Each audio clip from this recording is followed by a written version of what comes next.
to share your concerns, your questions, and we will do our best to serve you. So there's a few ways that this works. We love it when you come on Zoom. That way we can work directly with you.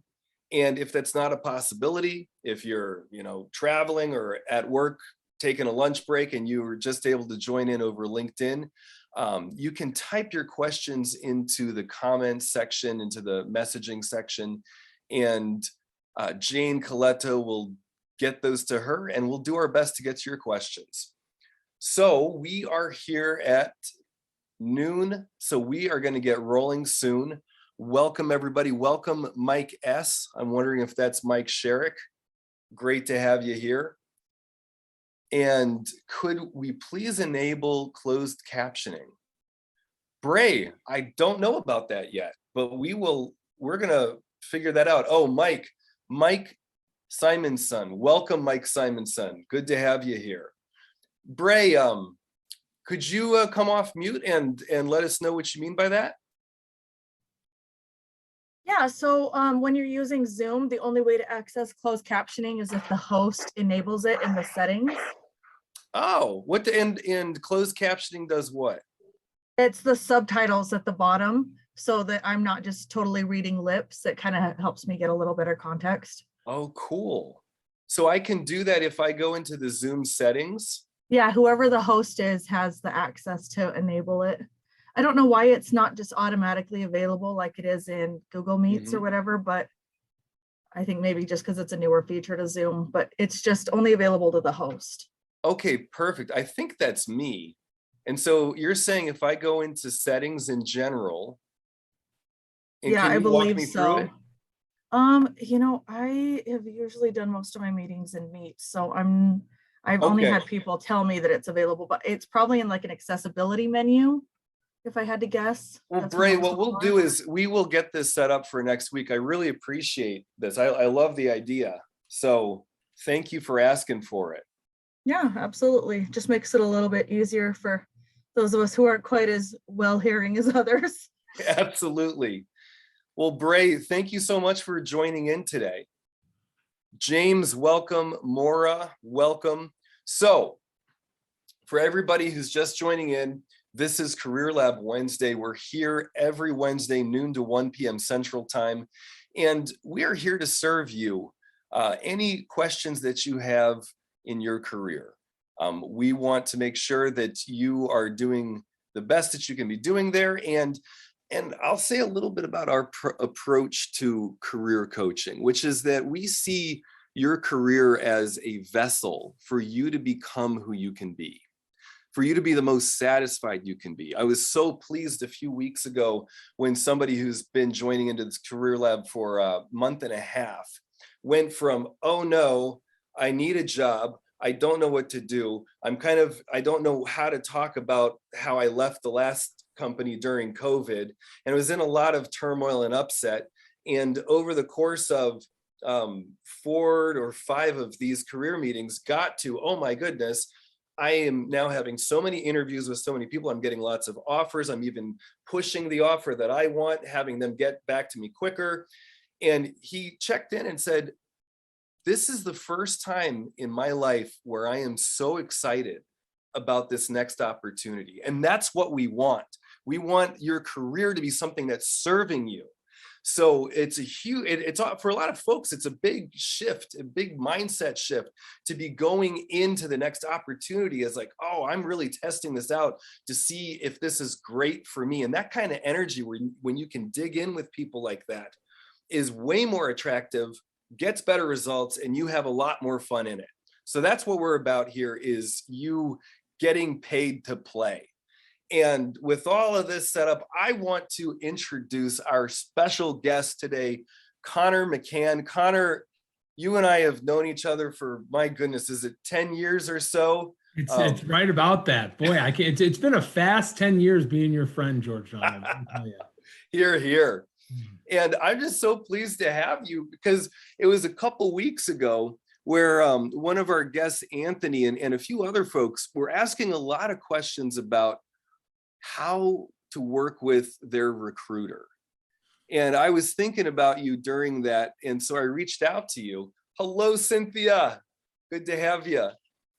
And I'm so glad that you're able to join us today. And I would just love to hand the floor over to you and hear what you have to say about yourself as a recruiter and what you want us to know. Yeah, absolutely. Thanks, George Donald. And thank you all for being here. It's an honor. I'm excited. I've been looking forward to this for a couple of weeks since George Donald and I talked about it. But I think it would make sense for me to just kind of introduce myself in terms of, what I've done in the recruitment industry and kind of let you know where my perspectives come from. So I started working in the recruiting industry in 2012. I started out working as a recruiter specific to the finance industry. I then moved on to manage some of our larger accounts, manage a team, so on and so forth. And then I started to sort of expand my breadth into multiple different areas, which is what I'm really excited to talk about today is that there's a lot of different kinds of recruiters out there.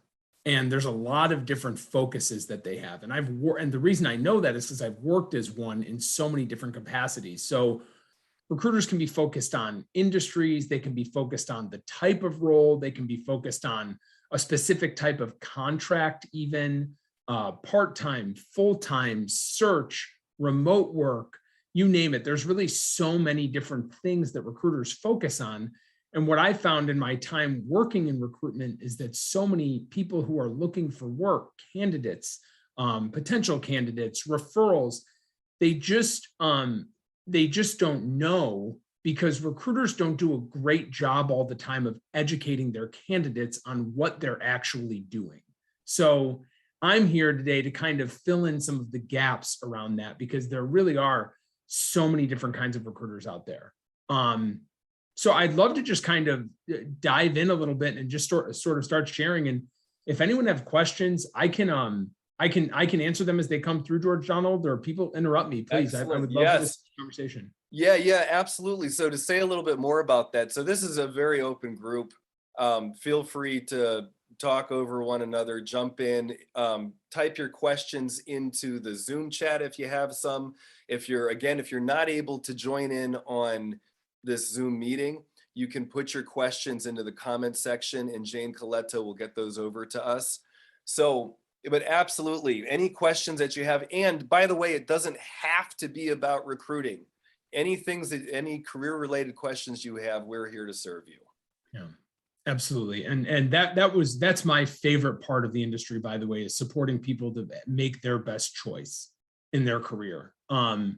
So I'll just kind of start out by saying the recruiter I started out as was a type of recruiter that I didn't even know existed before I started working in that industry. So I specifically recruited individual people who had a background in either corporate accounting or corporate finance who were interested in a temporary job.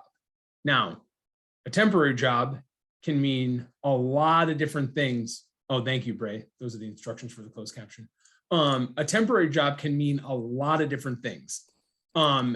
Essentially, what a temporary job is a specific contract for a specific period of time where that recruiter is going to place you with an organization, but that organization is not going to be your employer. The employer is going to be the recruiting organization. The reason I want to talk about that first is because that sometimes creates the most confusion amongst people who are looking for jobs and candidates. So a really good question when a recruiter reaches out to you is to say, is this, the terminology that you can use is this a permanent job or is this a temporary job?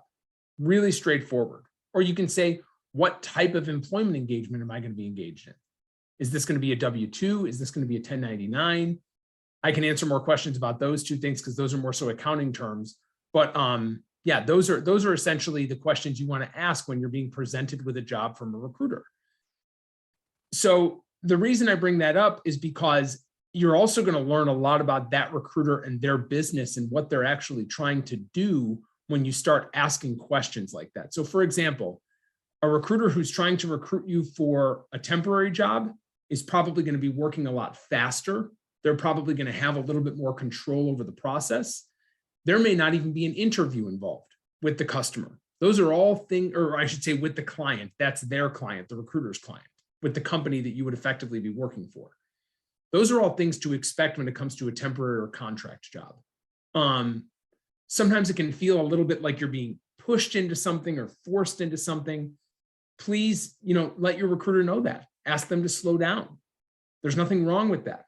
Ask them to, sorry, I don't understand this. Can we back up and can you help me understand what's going to happen?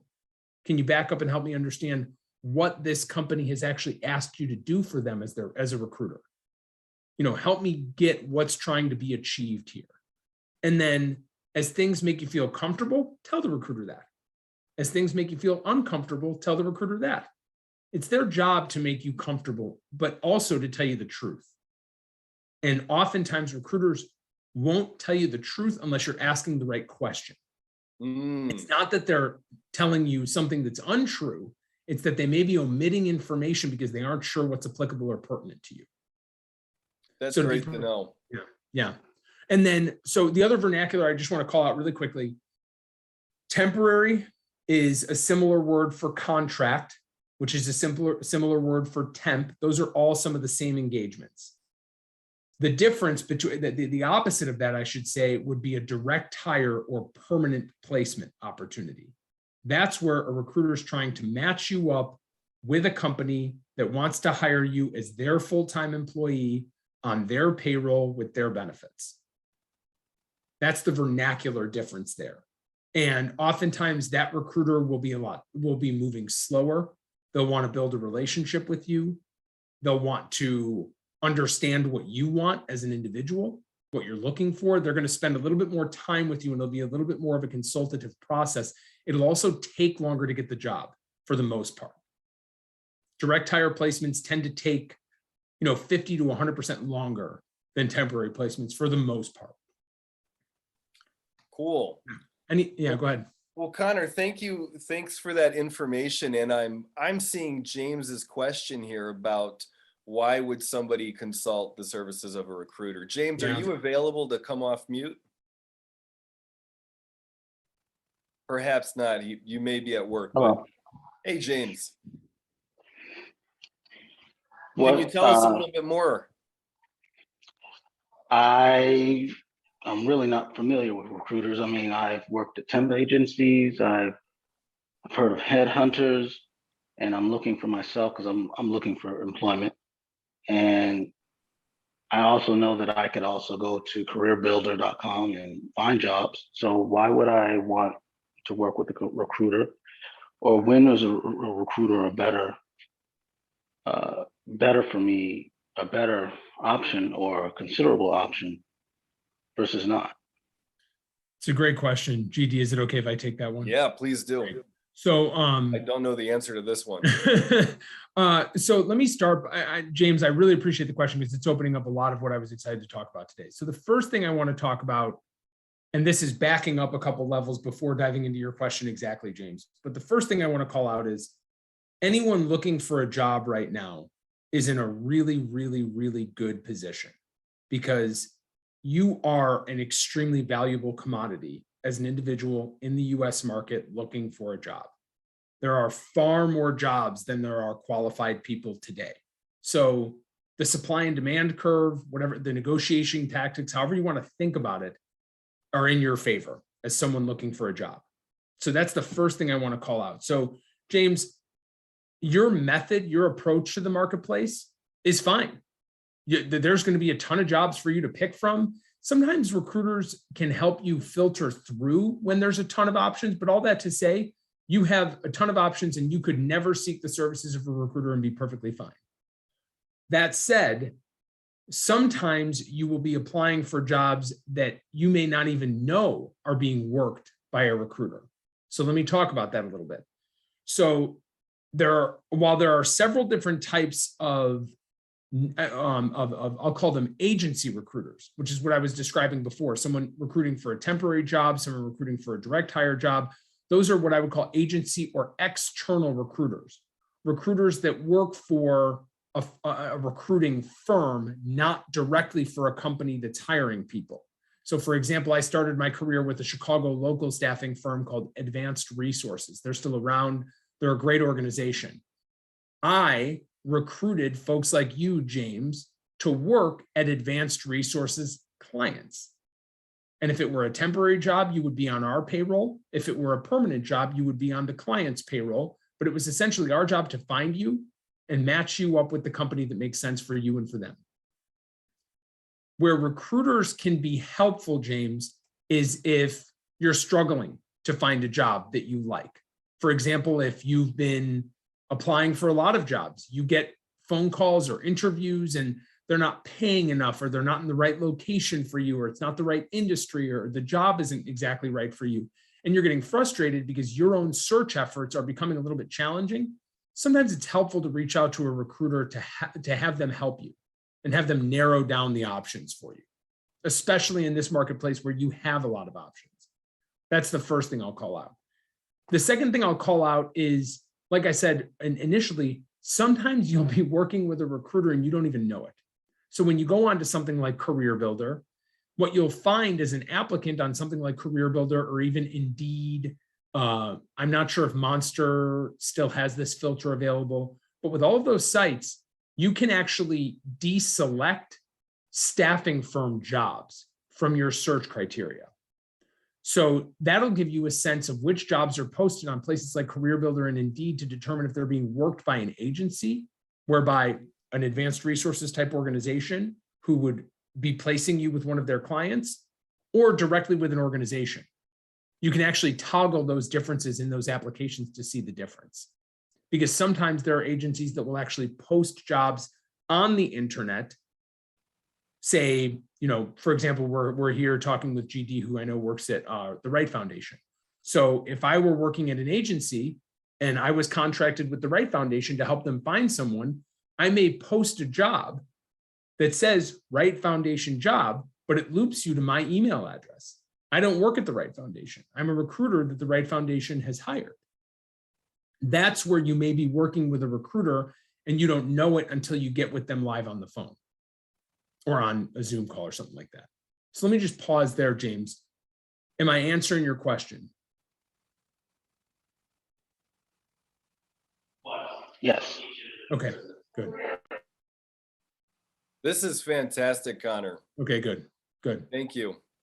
Do we want to keep moving through questions? It looks like there's a bunch. I think we do. Okay, great. So let me scroll back here. So we've got a lot of folks to get to here. This is great. James, and just acknowledging your question and to set some context for everybody, any question that comes up, we want you to be applying it to yourself, even if it's not the exact fit. But that's part of the way that we use this group is any challenges that somebody's sharing that they're working on, with a kind of open mindset, you're able to apply those to you and get the most value from this meeting. So great question, Conor. Love the response. Let's go to Cynthia. So Cynthia, so good to have you here. For those of you who don't know, this is my sister, Cynthia. So I'm Hey, brother. so pleased that you're here. Thank you. And Glad to be here. let's have you ask this question. So you're looking at moving, or tell us more. Just tell us more, Cynthia. So my question is that when you're starting the job search, because I work in a specific line of work, but it could translate into other industries. Is it best to try to work with the best utilization of my time and my resources to find a recruiting firm that specializes in the industry that I'm trying to look into or in my specific line of work? Right. So I'm a safety professional. So is it best for me to try to find a recruiting firm that specializes in safety professionals and placing them in the marketplace? Does that make sense? It absolutely does. Can I ask a quick clarifying question? Can you give me a little bit more detail? If you're uncomfortable, I'm fine with that. But just out of curiosity, what type of safety professional? So I'm a safety officer for a construction company.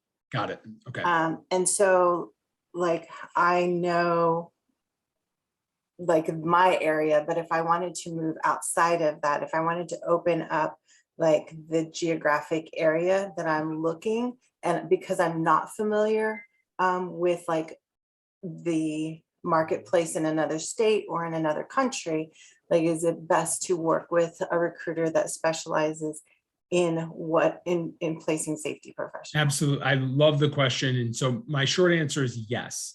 So I'm going to start talking on the recruiter side. And then I also would like to give you some tools and techniques for how to optimize your own search for yourself, because working in the safety officer space, there are a lot of organizations that actually support that line of work. Right? When I say organizations, there's a lot of recruiting organizations that support that line of work, but it can be, they oftentimes don't have a wide selection of different customers that they work with. So it doesn't always give you a ton of options. And I can explain what I mean by that. So first things first, yes, you should absolutely work with a recruiter that's specific to your line of work. What I would recommend when it comes to searching for one of those and finding the best one for you is to start with a simple Google search. And the best way to actually do that is to type in common job titles that you have held, or that you've held previously, or that you're going to hold in the future, or that your colleagues have held. Just start by doing that. And then at the end of that search term, you can write recruiters or staffing agencies or search firms or executive search or talent acquisition. Those are really good optimal keywords to use to find organizations like that. So that's the first way. If you're looking to specifically build a relationship with a recruiter that will help you.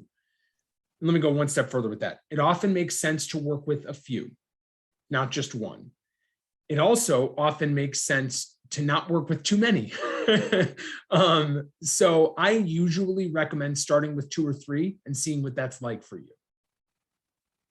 More than that, and it can become overwhelming. Less than that, and you might just not learn what type of flavor you like in terms of how they treat you, how they communicate with you, things like that. I want you to have options.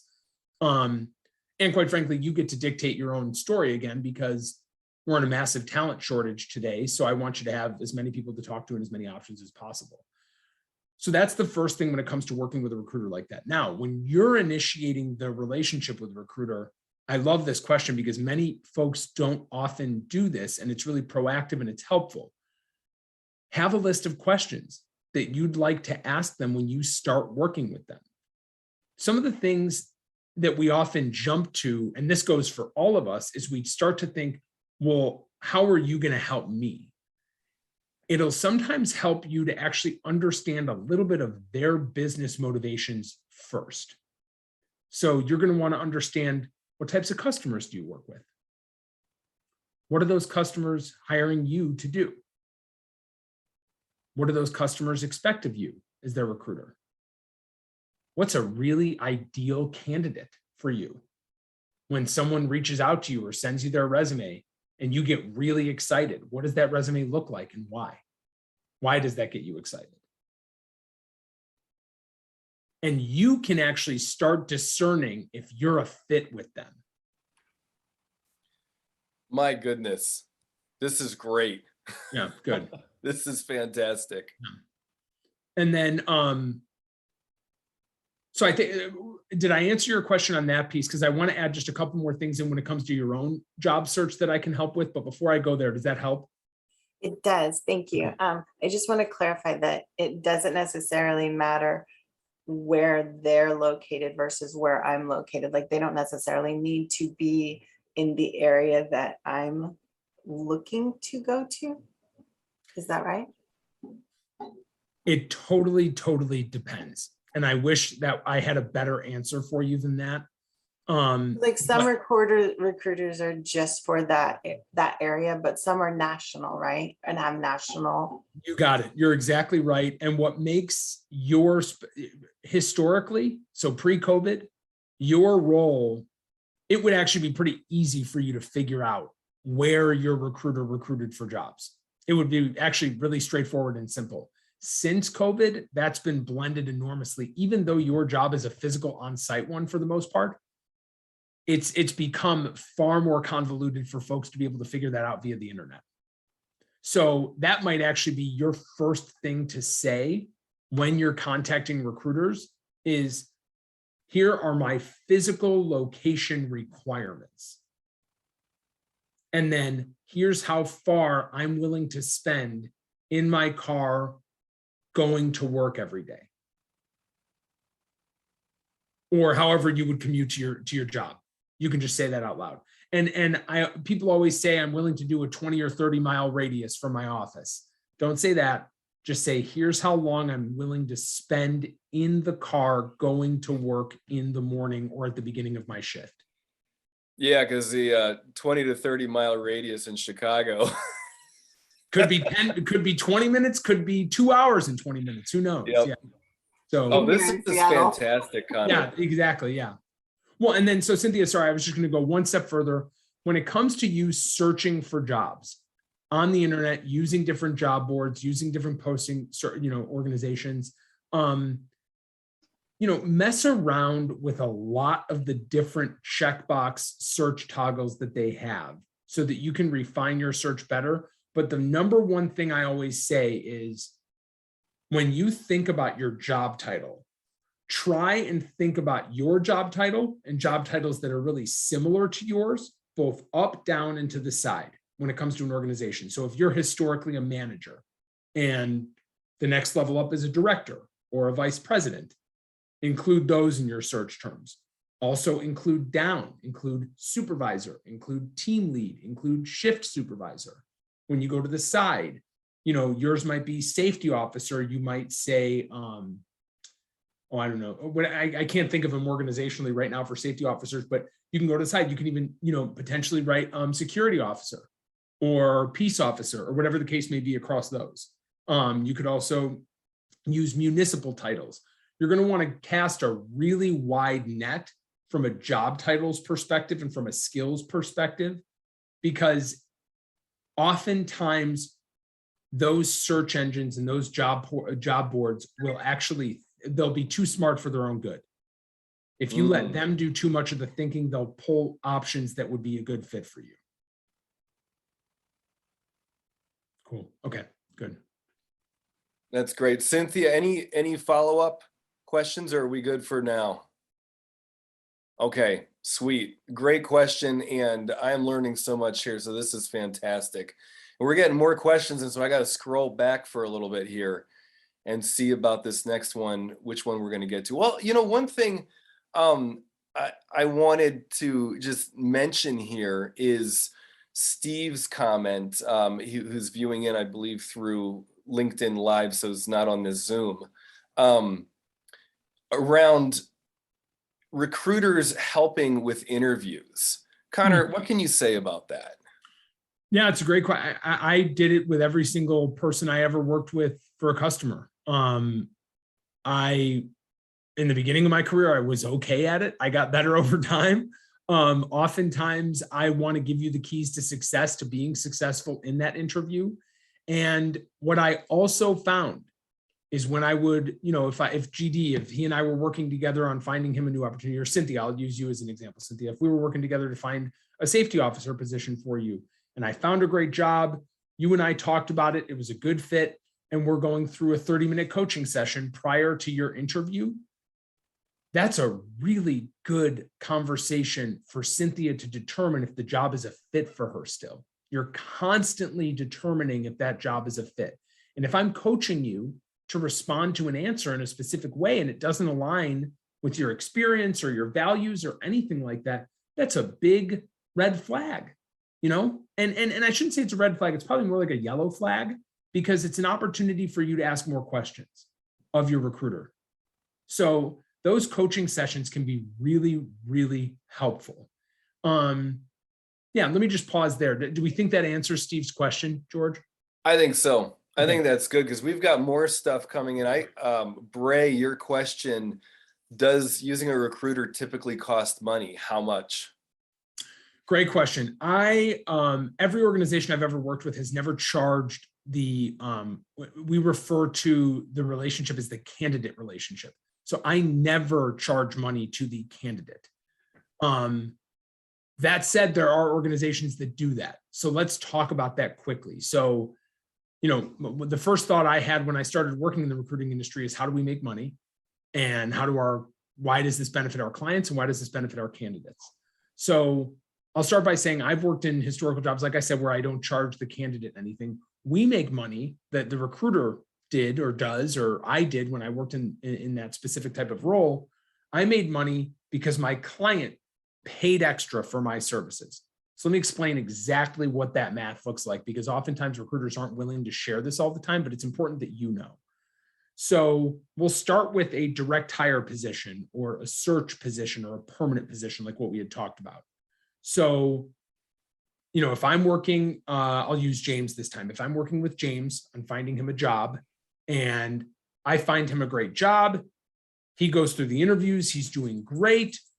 We then get into salary negotiation. James and I already determined what a good salary fit for him would be. Let's say James wants to make $100,000, and the company says, great, we can offer James $100,000. I'm not charging anything to James in that type of scenario. James doesn't owe me anything. James doesn't owe the company anything. James shouldn't have to spend anything to do anything of what he just did to get that job, other than his time. What I am charging to the customer is a fee. That's how I, the recruiter, make money, is I charge the customer an extra fee.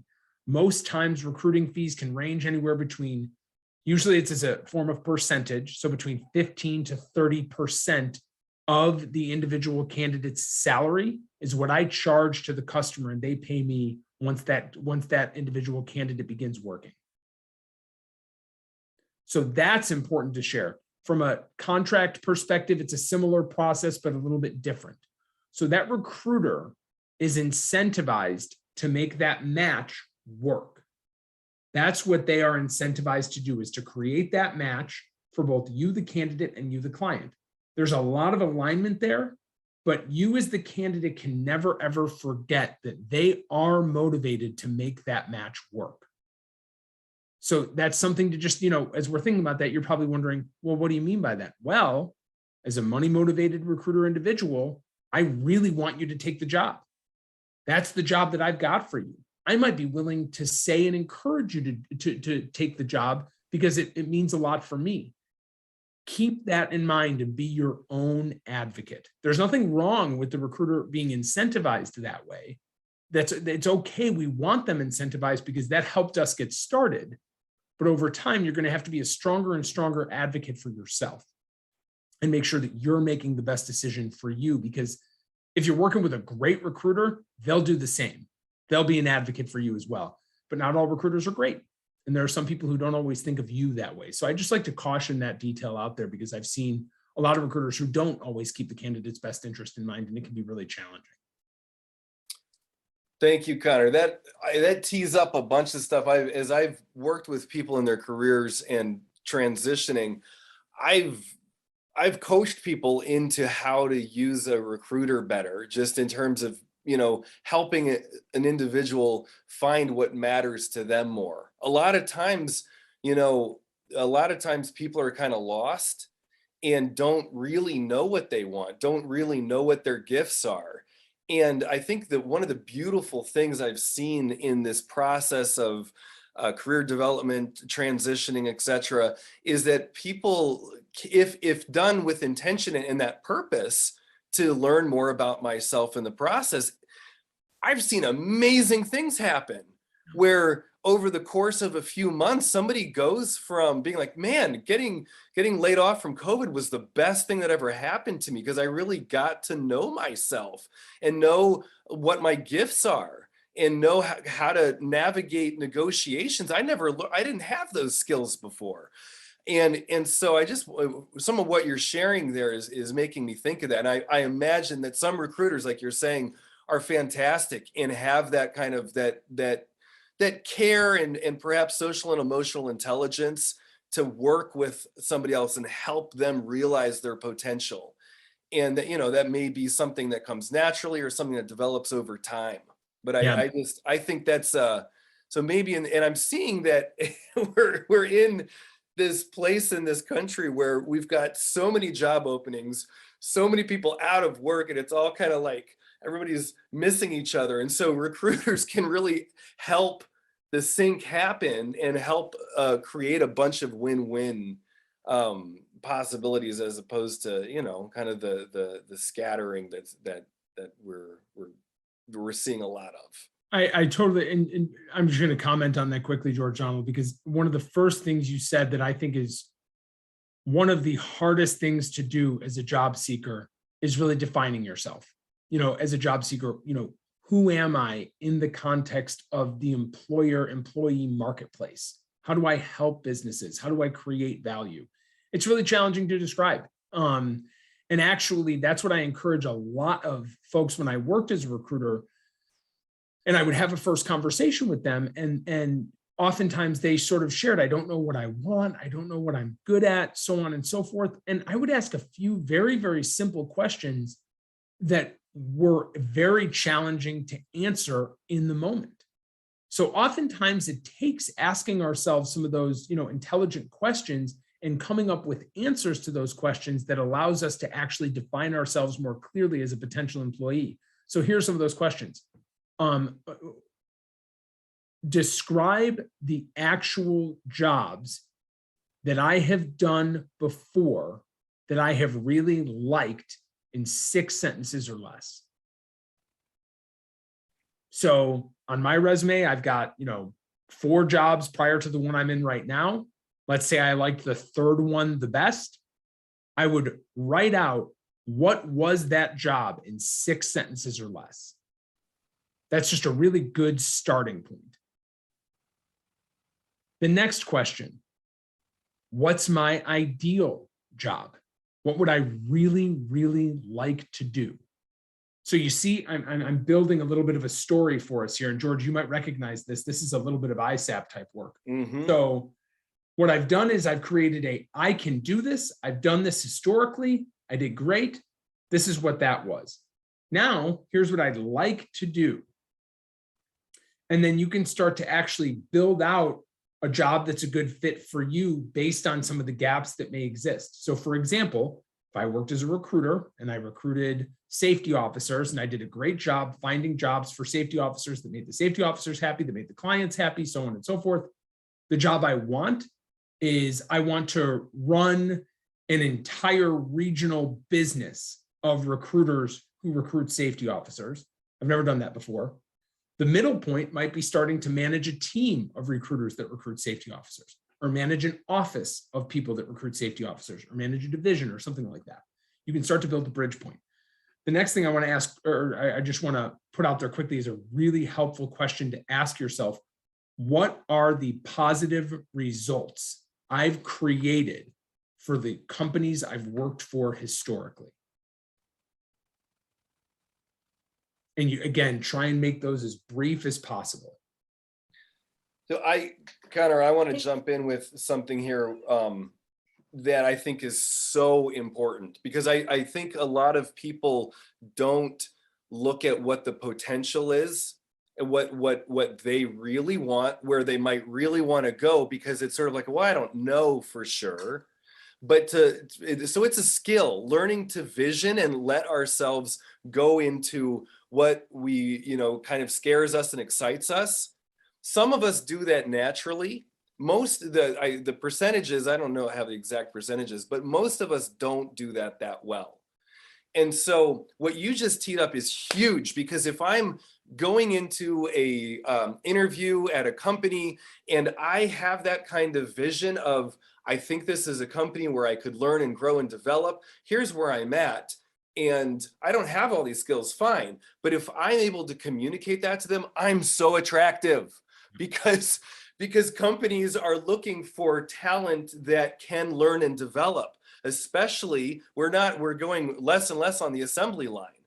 Things are changing so fast that a company is interested in somebody that can shift and work with the flex and flow of whatever's happening. And so to be able to say, this is the stuff I really love, I don't have these skills, fine, but I'm so interested in learning them. Is this a good fit? How do I need to reach out for my own development, or do you have a program here that helps me with that? All those sorts of things. Then you're really having an interesting conversation. I totally agree. And I just want to jump in and comment on something too, because again, going back to one of the very first things we were talking about today was, if you're looking for a job, you're actually in the power seat more so than historically. So you have far more latitude, freedom, and capability to say, here's what I want. Here's what I'm looking for. And pretty, transparently asking a potential employer, how can you help me get there? How can you help me get to where I want to go? And employers, increasingly so, what you'll see going around in corporate HR departments and corporate recruitment departments and corporate, think benefits or culture departments, they're talking about how can we support our people towards how they want to live their lives and the type of job that they want. It's far more employee centric than company centric. So you have far more freedom to ask those questions than historically. And oftentimes your employer will actually respect you a lot. Your potential employer will respect you a lot in the process for asking questions like that. Fantastic. And okay, so we're getting some more questions here. I just want to see, Bray, the last question that you asked Connor. Do you remember what that was that you can quick jump back to?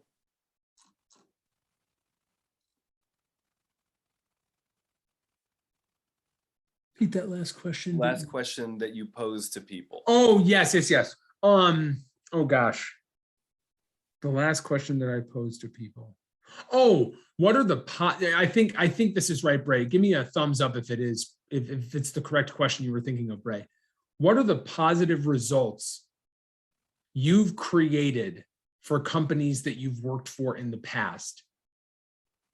And what I think I said was bullet those out and try and keep them as brief and clear as possible. Okay, good. Bray, that was good. Okay, good. Cool. Well, we are coming up to, we've got about another 18 minutes here. So just a quick recap of what this is. This is Career Lab Wednesday, every Wednesday, noon to 1 p.m. We're here to answer your questions about career. So anything on your heart. We see career as a pathway for you to be who you can become, to live your fullest. And we've been getting some examples of that today. There's just a lot on the table, so I think I'm gonna move on. One other thing is you can type your questions directly into the Zoom. We love it if you're able to come off mute and work with us directly. If you're not able to, you can throw your questions in there. And if you're on LinkedIn Live, put them into the comment section and Jane will get those over to us.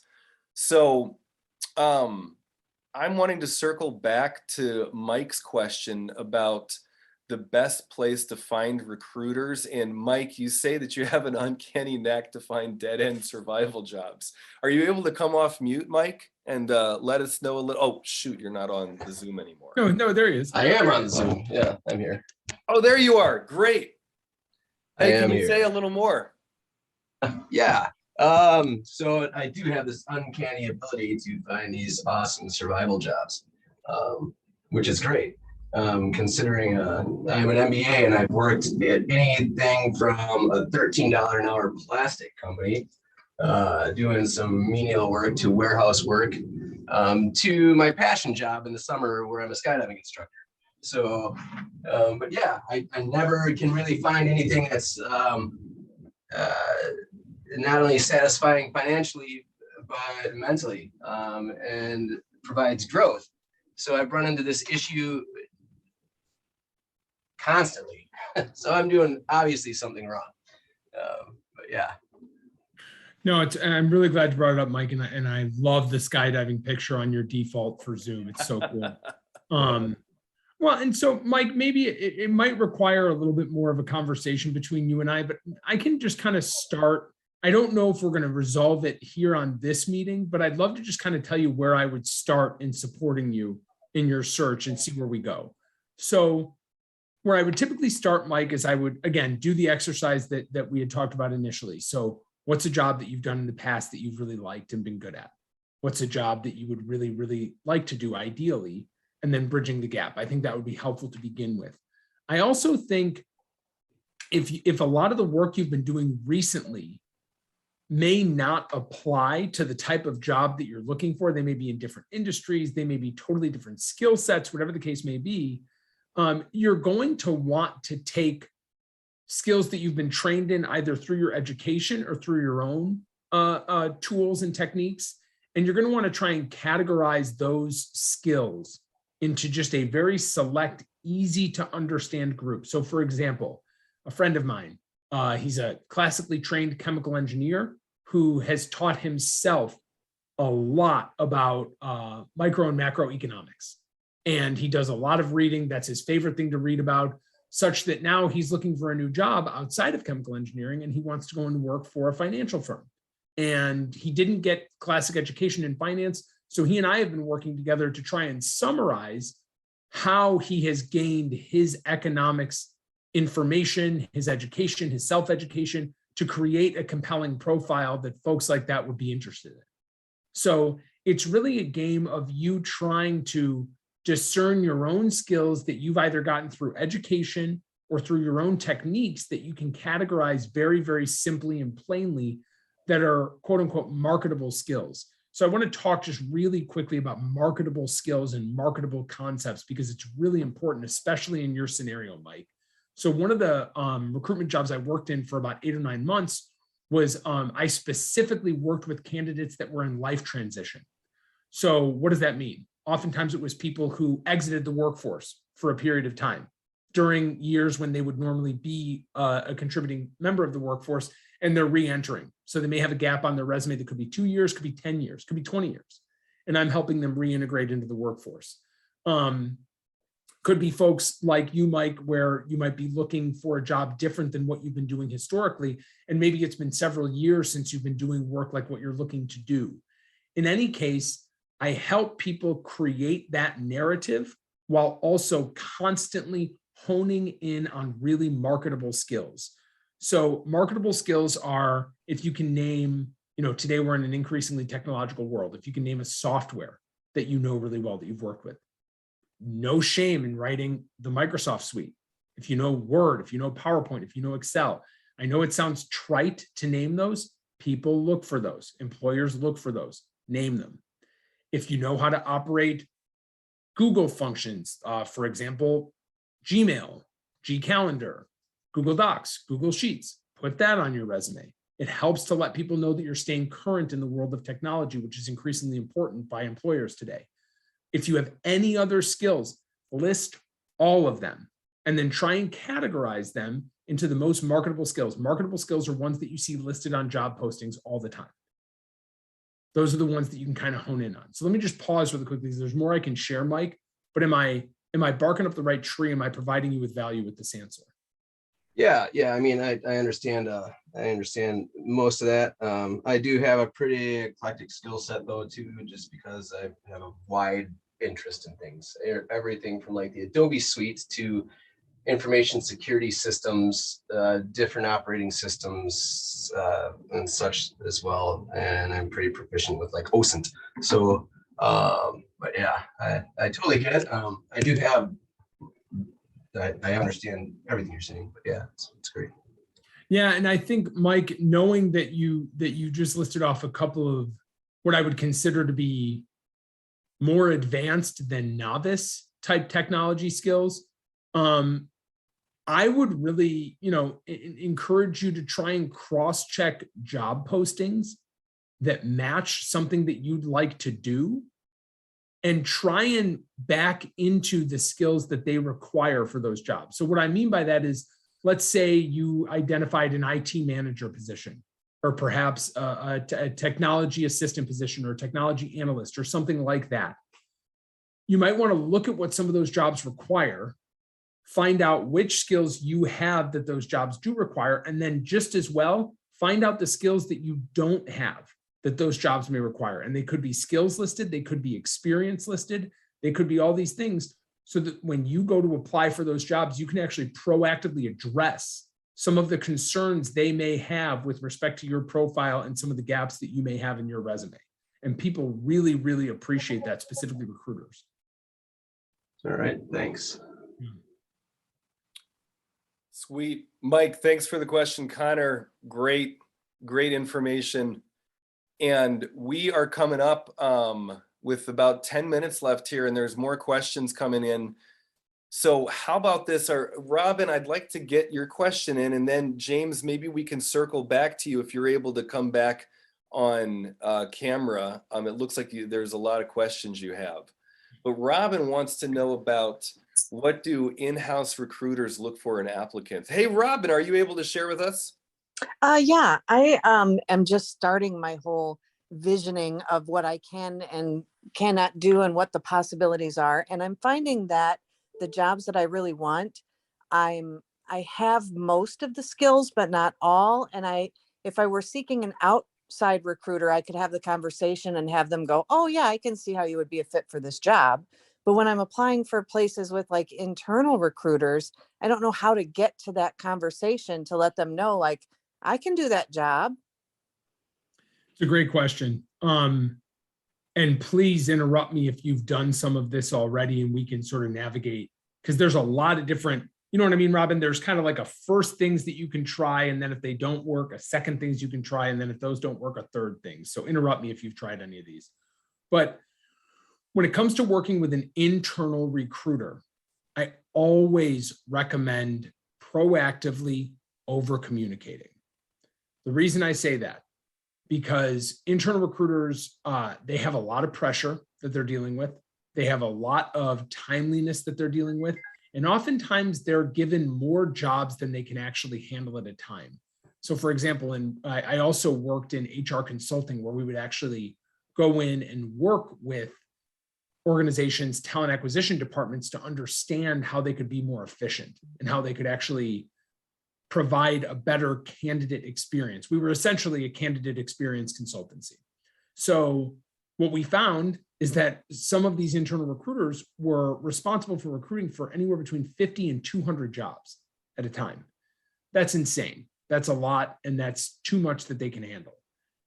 So what these recruiters would do would employ technologies like what you were talking about, where they run these resumes through programs that automatically try and figure out and aggregate keywords and things like that. And those resumes come back with a score. If that score meets the requirement, they get pushed through to the next thing. Or if they don't, they get vetted out. And you'll oftentimes get that sort of automated email rejecting you. Now, I want to call out that automated email, because most companies with more than 100 employees, not all, but most with more than 100 employees, will usually employ a technology that sends out automated emails like that. Why is that automated email important? Because receiving that automated email that says that you're no longer in consideration for the position means that you're officially no longer in consideration for the position. Until you get that email, you're probably still in consideration for the position, and they're probably moving very, very slowly on hiring for your job for any variety of reasons. The first person that a recruiter is going to want to talk to is someone who's excited about the job. That's their favorite person to talk to, just like any of us, right? The first relative we all go and talk to at our family get-togethers are the one that greet us with a smile and a hug and ask us how we're doing, and so on and so forth. We don't go to the grumpy uncle. Nobody goes to that one first. They may eventually, but nobody goes to their grumpy uncle first. The reason I bring that up is because you can actually proactively start the conversation by applying to the job and then reaching out to a recruiter there on LinkedIn and sending them a message and saying, hey, I'm Robin, just applied to this job. Here's the job ID. Just for your reference, here's my resume. Really looking forward to hearing back and working with your organization. Really simple, really easy. Do you think that person's going to hate to get that message? Probably not. They're probably really going to like it, and you're someone that they're going to remember. So let me just pause there, Robin, because I'm sure you've employed some of these tactics before. Am I answering your question? Am I providing value? Oh, I love that. And I actually haven't tried that because, like I said, I'm just kind of like I'm applying at the big places that I never even envisioned myself at, but I'm looking at their job things, listings saying, I can do that. So I love this. I'm going to totally do this. Great. And I want to add one thing here, because what you just shared, Connor, is huge for many other scenarios that might be a little different, but not that different, which is that quick, easy communication, and a lot of it to places can be really helpful, because we all get so many freaking emails. There's so much, but if you're making somebody else's job easier, and if you're making a recruiter's job, in this case, easier for them to put together what they need to do, you're helping them out, and they're going to help you out more. And so absolutely, when you're circling back to a company that you're wanting to hear from, we get that question a lot. It's great. Send a quick email. Hey, just wanting to make sure you're following up with me, or however, I'm not going to go full on into that, but just as a general rule, is quick, easy communication is usually a good idea. Cool. Connor, keep going. Yeah, no, I think, Robin, I think that's a really good first step if you haven't tried that yet. And then if you find that that's drying up, and again, there are pluses and minuses to this tactic as well. So maybe feel free to reach out to me on LinkedIn if you need some further advisement on this. And George Donald actually can probably help discern this as well. But you can also apply to multiple jobs at the same organization, especially if you're starting with the big organization. Now, I give that with a small caveat. That caveat is oftentimes these really large companies will create potential employee or candidate profiles on you the moment that you supply any information to them. In that profile, it will list, here are the jobs that this person has applied for at our company, and here are the dates that they applied for those jobs. And if you're applying to like 30 of them, which you probably could at some of these larger places, Robin, because they have that many available. But if you are applying to 30 of them, that may deter that employer from wanting to work with you, because what they may come up with in their head is that this person doesn't know what they want. When in reality, you applied to 30 jobs because it took them 4 months to get back to you. So I would just caution you, you're going to want to make sure that you're thinking about what's happening after you apply and how they're going to learn about you in that way, which communicating digitally is a very elusive game, which is why I always recommend that LinkedIn message. And I would almost say apply to 1, 2, maybe 3 jobs at the most, try and stop at 3 or less, and then email a few of their people. And good words to look up on LinkedIn, by the way. So Robin, let's say you're applying to Google, and you look up good keywords to search in LinkedIn to find these people are Google Talent Acquisition, Google People, Google Recruitment, things like that. I think that's actually probably a good stopping point. Recruitment and talent acquisition are the best ones, though. That's great. Thank you very much. I actually did apply to a bunch at a couple of places, and I thought, like, are they going to get sick of me or block my application? So it's a good thing to limit it to 3 and follow up on LinkedIn. Thank you so much. Yeah, let me just say one more thing to that, Robin, because if you've already applied to more than 3 at a couple of those bigger companies, feel free to now reach out to them on LinkedIn and say, hey, I recognize now that I've applied to 9 jobs at your organization. Hope that conveys that I'm really excited and interested in working for you. Please reach out to me. Would love to have a conversation. That is just, I mean, how could anyone say no to that? It's like giving someone a smile and a hug via LinkedIn, right?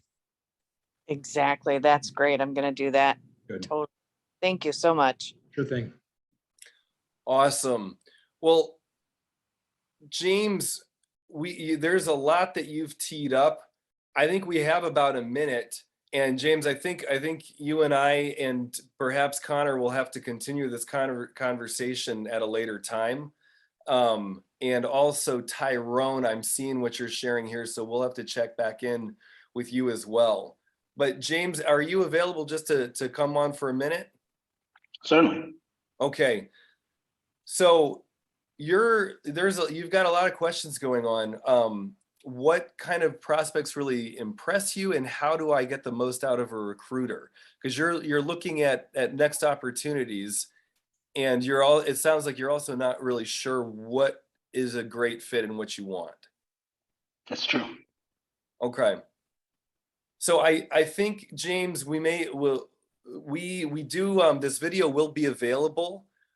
Some of what Conor shares, I think would be good to review, and we can certainly talk more about this and you identifying what you really enjoy and what your best use would be. Sounds good. So we've got to wrap. Thank you so much, everybody. So good to be with you today. Conor, wonderful having you here, man. This was a blast. George Donald, you are the man. This was such a good time. I appreciate everything you're doing. And for those of you who are, looking for some support, George Donald has been enormously supportive to me in my life, and reach out to him if he can be helpful to you and yours. Thank you, Conor.